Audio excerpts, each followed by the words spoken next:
สวัสดีค่ะก็กลับมาช่องรักสุขภาพอีกแล้วนะคะวันนี้นะคะเอาเมนูอกไก่นะคะลดน้ำหนัก2เมนูมาฝากกันนะคะซึ่ง2เมนูนี้แคลอรี่ไม่เกิน150กิโลแคลอรี่นะคะก่อนไปดูอย่าลืมกดไลค์กดแชร์และกด Subscribe ก่อนค่ะแรกนะคะให้เราเตรียมอกไก่ซึ่งวิธีทำอยู่ใต้คลิปนี้นะคะลูกชิ้นนะคะในส่วนของอกไก่นะคะลูกชิ้นอกไก่อยู่ใต้คลิปนี้นะคะและเตรียมในส่วนของผักกันค่ะซึ่งวันนี้แอดมินเลือกใช้กะหล่ำปีแครอทและต้นหอมนะคะเพื่อแต่งความสวยงามให้จานและให้ความหวานจากน้ำธรรมชาติเลยนะคะโดยเราจะใช้น้ำซุปนะ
คะ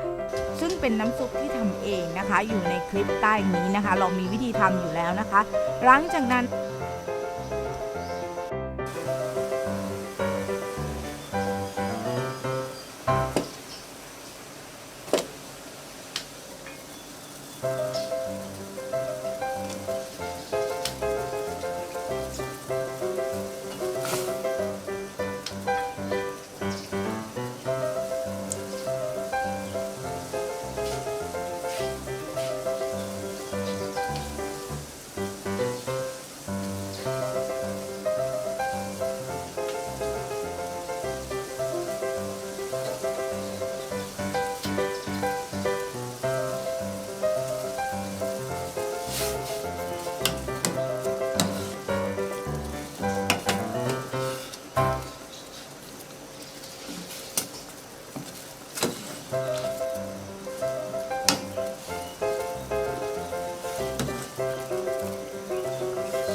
นะคะให้เราปรุงรสตามชอบเลยค่ะโดยเราจะเลือกใช้นะคะน้ำปลาโรโซเดียมนะคะและซีอิ๊วขาวโรโซเดียมเป็นตัวชูรสนะคะนั่นเองค่ะซึ่งบอกเลยว่าอร่อยมากนะคะกินร้อนๆโดยไม่ต้องทานกับข้าวในมื้อเย็นก็ได้นะคะ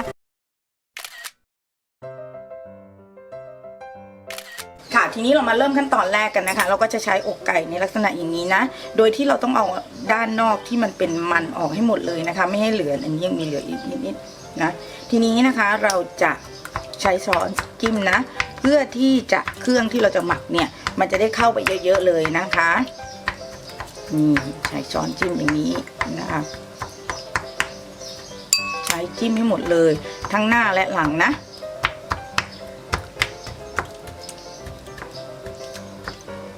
เดี๋ยวเราไปดูวิธีทำกันต่อนะ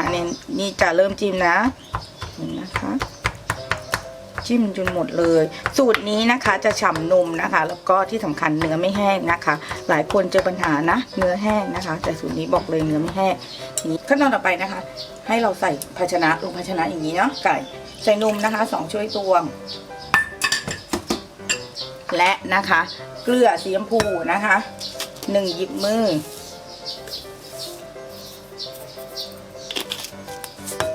และนะคะพริกไทยดำค่ะ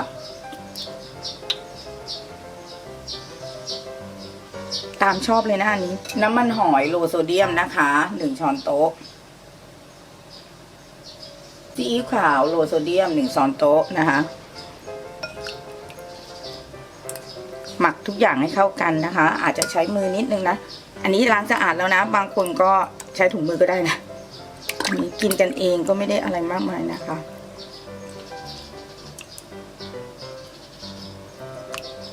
หลังจากนั้นนะคะเอาเข้าตู้เย็นนะคะแพ็คไว้นะคะประมาณ1 ชั่วโมงค่ะแล้วเดี๋ยวเราไปนาบกับกระทะกันนะคะในกระทะนะคะแล้วก็เอาฝาปิดไว้ค่ะ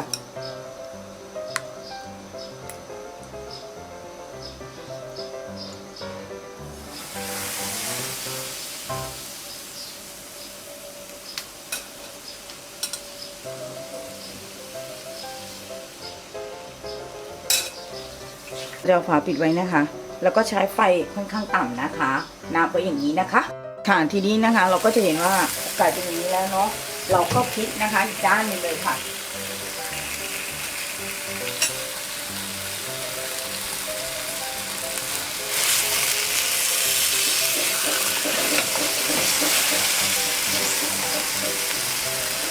นะคะพริกนะคะและระหว่างนี้นะคะเราก็เอาแครอทนะคะรวมถึงฟักทองนะคะใส่ลงไปในกระทะนะคะเพื่อให้มันทานคู่กัน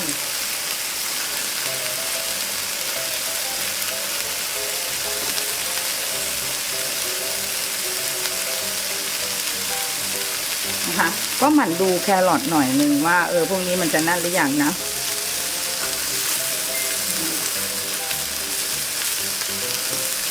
มันก็จะได้ฉ่ำๆแบบนี้นะคะเดี๋ยวเราจัดเสิร์ฟกันค่ะก็จบไปแล้วนะคะสำหรับอกไก่นะคะพริกไทยดำนมสดนะคะแบบสูตรนะคะนุ่มแล้วก็ฉ่ำนะคะนมนะคะแล้วก็กลิ่นหอมนมจะซึมเข้าไปเยอะมากๆเลยนะคะเคล็ดลับมีนิดเดียวค่ะควรหมักไว้เกิน30 นาทีนะคะหรือให้ดีนะคะถ้าอยากจะอร่อยเน้นเลยนะก็ควรหมักไว้เป็นเวลา1 คืนเช้ามาเราค่อยนาบนะคะจะกินกับอะไรก็อร่อยนะคะไงมั่งคะสำหรับ2 เมนูทำง่ายจริงๆนะคะสำคัญนะคะดีต่อพุงเรานั่นเองค่ะอย่าลืมไปทำทานกันนะคะสำหรับคลิปนี้ขอลาไปก่อนค่ะสวัสดีค่ะ